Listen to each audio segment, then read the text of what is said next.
Okay. I'm going to try a slightly different setup today. Yeah, I could really use a haircut. Alright, let's deal with that first. Back in a bit.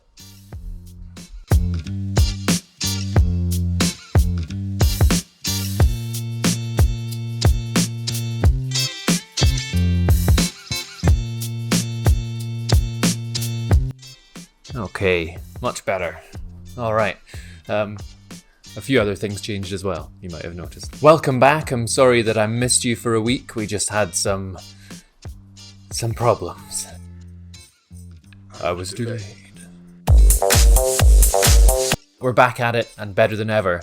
Maybe. Last time we spoke, we were talking about spells. Turns out I can talk about spells for a really long time. I'm sorry about that. I'm going to try and keep things a little bit shorter, a little bit more streamlined today, but who knows what's going to happen, right?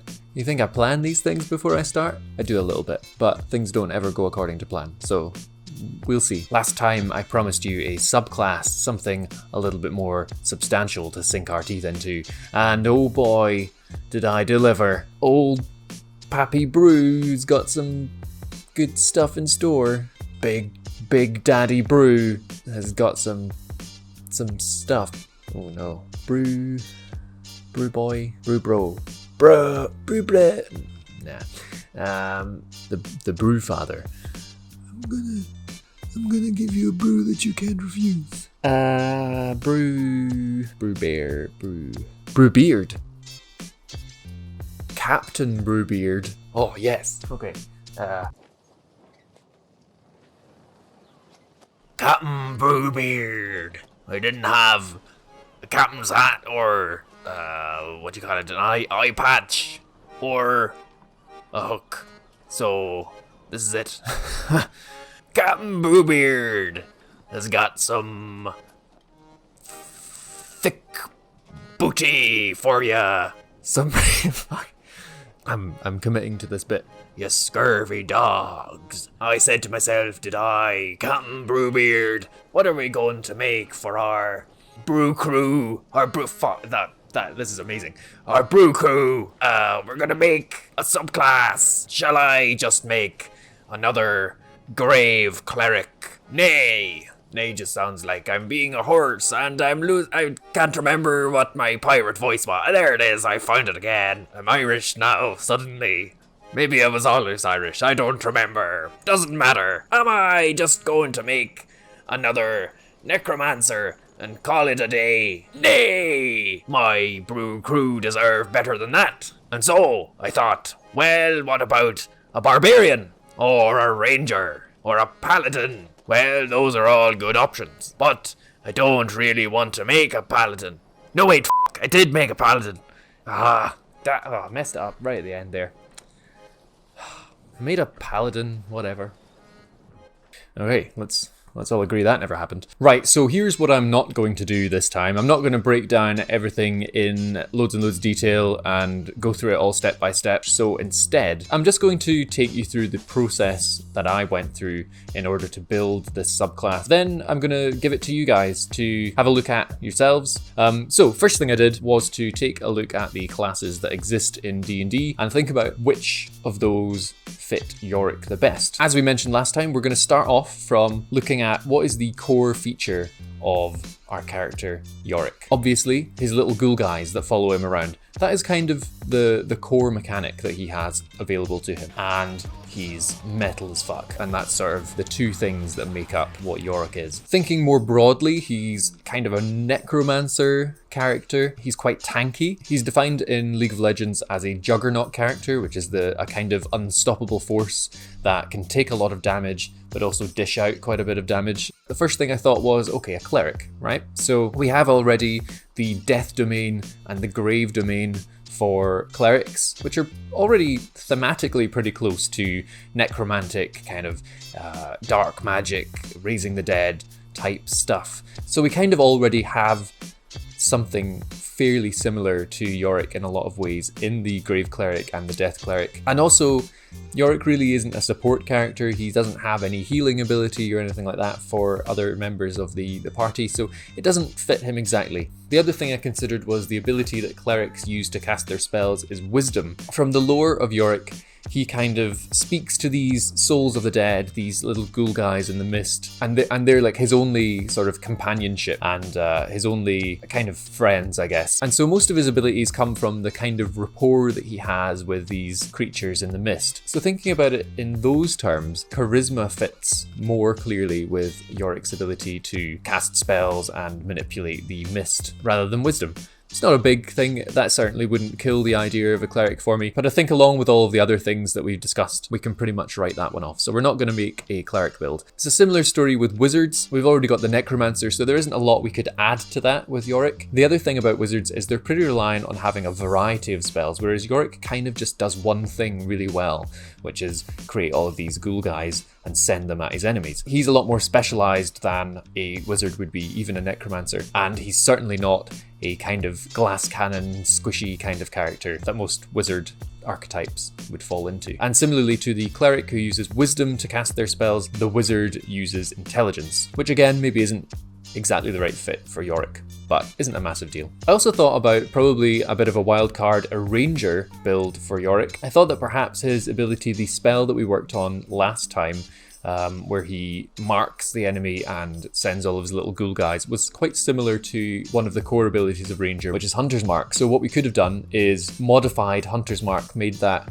quite an important part of this particular subclass, and worked its mechanic into the idea of raising this army of little ghoul guys and sending them towards whatever you mark with your Hunter's Mark. Then, there's some things that we could have done with the favored terrain. We could have maybe had the area of mist that emanates from him create an area of favored terrain for us, with some drawbacks to that potentially as well. And the other thing that would be good about making a ranger subclass, which is the reason I almost went for it, was that there really doesn't already exist a ranger in this kind of archetype. A necromancer ranger that I know of isn't really something that exists in the game, and it's a cool idea, something that I might even take forward and play with a little bit in my own time. The thing that ended up making me think it doesn't quite fit for this idea that we've had with Yorick is that it needs to incorporate druid spells. So again, as a ranger, we've got to have a bit more spell variety than we see with Yorick, so it probably doesn't fit quite with him. So we ended up with Paladin. So the ability that is sort of associated with Yorick's shovel, where he smacks them and raises them again as a little ghoul guy, could be something that we incorporate into one of the Paladin's core features,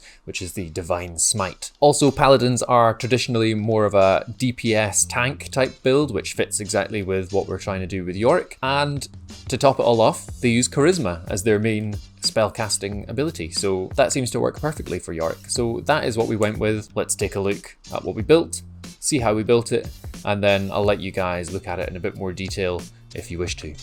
So the Oath of the Lost is the name of our subclass for a Paladin. The first thing that we did was we had a look at some other Paladin subclasses, and they all follow pretty much the same pattern. We get Paladin subclass features at 3rd level, which is when we choose our oath, at 7th level, at 15th level, at 18th level, and at 20th level. So what we first had to do was decide how we distribute our different abilities and features among those levels. As we've already mentioned, what we want to do is get our core mechanic, the thing that makes this character what it is, in there as early as possible. So 3rd level ideally is when we want to start introducing mechanics that are going to make this really feel unique. The 7th level among the other paladins tends to be when they are granted an aura of some kind that emanates from them and has an effect on the battlefield constantly. So we've got something lined up for that, which is good. 15th level is where we're going to get our next big ability that our paladin can use to really sway things in their favor. And so for that, what we're going to do is we're going to make that Yorick's ultimate ability. 18th level is usually just an upgrade to the aura that we got at 7th level, so that's what we're going to do here as well.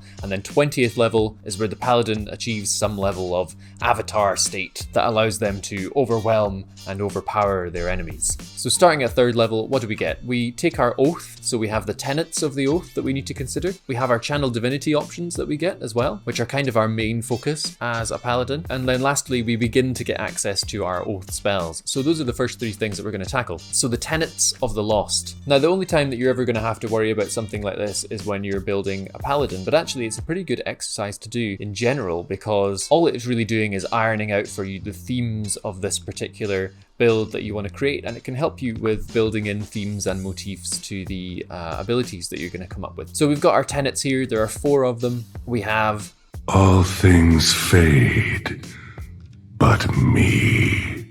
It is natural that all things should die and pass into the beyond.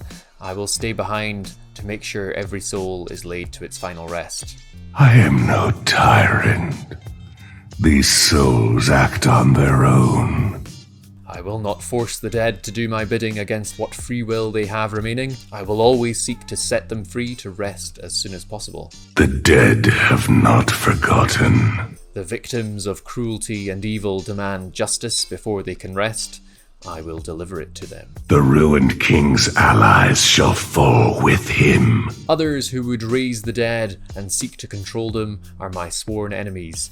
I must prevent their hubris from dooming us all at any cost. So what we have there are the sort of 4 pillars of what makes this character tick. These are the things that we want to consider as we build our abilities. Do they further those aims, these tenets of the lost? As someone who has sworn to abide by this particular code, does it make sense that they have the abilities that they have? Next up, we've got our oath spells. So we are granted spells at 3rd, 5th, 9th, 13th, and 17th level.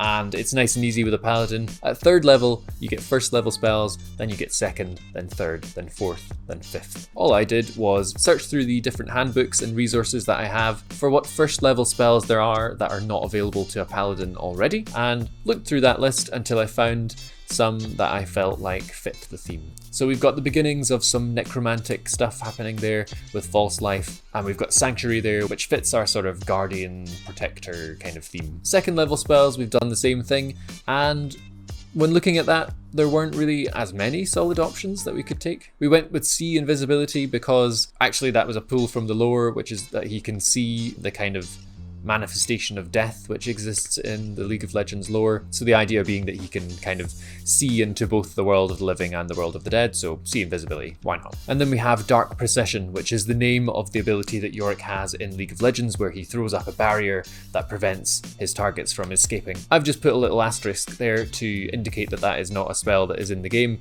but one that we would then need to go and create. 3rd level, we've got Animate Dead, we've got Speak with Dead. That's pretty self-explanatory. 4th level, we've got Sickening Radiance, and we've got Morning Mist reskinned to look like mist instead of the way it's described. It would be fine. And Morning Mist is the spell that we were working on last time. Again, we'd need to balance it to work as a 4th level spell and figure out exactly what it does, but that's something that you could do. And lastly, 5th level, we've got Dance Macabre, and we've got Enervation again. Pretty self-explanatory stuff there. So we've got a nice little selection of spells there that all fit within a nice solid theme, and that's all we really need to worry about right now for that, at least until maybe we came back later and decided on the specifics of what exactly those new spells do. Last thing at 3rd level is our Channel Divinity. So our paladins get 2 Channel Divinity options at 3rd level that they gain access to from then onwards, and it's a pretty big part of what makes a paladin. So these are quite important abilities, and so it would be good to marry those with the core things that make Yorick unique. So one of our Channel Divinity options allows us to turn our Divine Smite, which as a paladin we're going to be using quite a lot, into a necrotic attack instead of a radiant attack, which has the potential to raise our enemy as a Mistwalker, which is the lore friendly way of saying little ghoul guys. And our 2nd Channel Divinity option gives us the ability to send our army of undead followers to perform a task or swarm an enemy all at the same time as one big overwhelming force, and after they successfully complete that task, they are released from our service, they're destroyed, and they go on